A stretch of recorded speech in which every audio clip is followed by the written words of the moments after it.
Hello mga sangkay, tayo ay magluluto ng majbus chicken. Ayan siya. Ang niluto ko na to, ginisa ko na sa bawang, sibuyas, maraming bawang. Siyempre ano to, Arabic food. Siyempre may mga panglasa. Ito may chicken. Nilagyan na natin ng tubig para maluto ang chicken. Tapos, ito ang ating rice. Mamaya natin lagyan yung rice.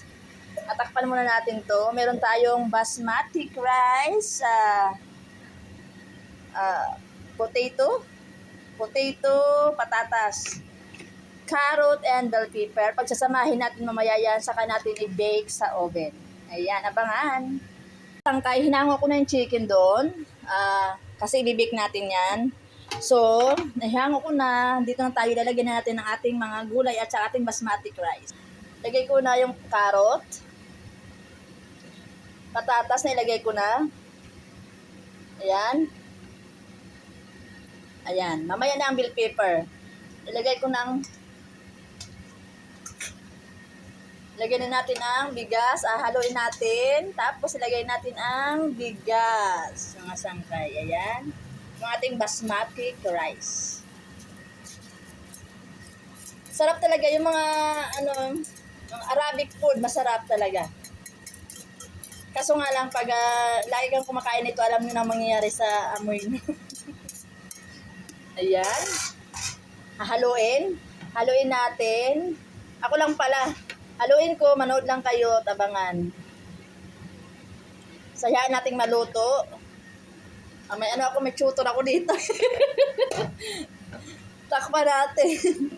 Ayan, hayaan natin maluto ang bigas. Tapos, hinaan natin ang apoy. Ayan, ilagay na natin ang ating bell pepper kasi luto na ang kanin. Pero hindi pa yun okay. Kailangan pa yan i-in. Sa mahinang apoy, syempre. Ayan, kakalat natin ang bell pepper.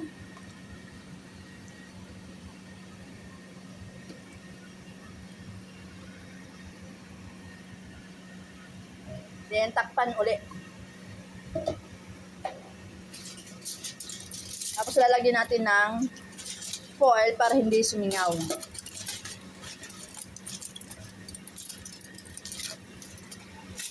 Ayan mga sangkay, ayan. May patong para sure. Sangkay, done na yung ating rice. Majbus. Done na yan. Plating na natin dito. Saka natin ilagay sa ibabaw ang chicken na binig. Sabi mo dyan kababa. Ano rin? Si Ryan.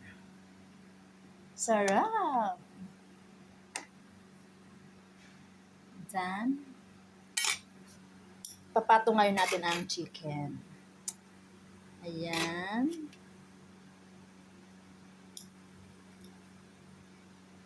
Ayan. Done mga sangkay. Ready to eat na. Ito, may pala.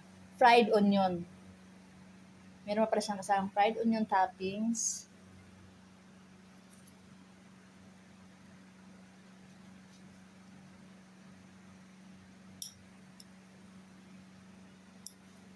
Done. Thank you for watching. Ready to eat.